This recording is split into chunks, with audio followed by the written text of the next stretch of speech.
मौसी के ऊपर मारे ज्यादा मजा नहीं अब ये पानी से चलाना लगले ऊपर मारा मौसी के ऊपर मारा हमारे ऊपर मारा खंडा अपने मौसिया के ऊपर मारा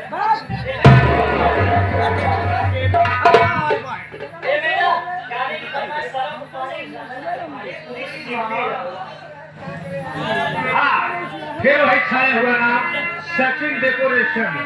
सचिन डेकोरेशन भैया एक 11 रुपये देता है लेकिन फरमाई से बर्फ को पानी लगा पानी ये मैडम ने लगा दिया।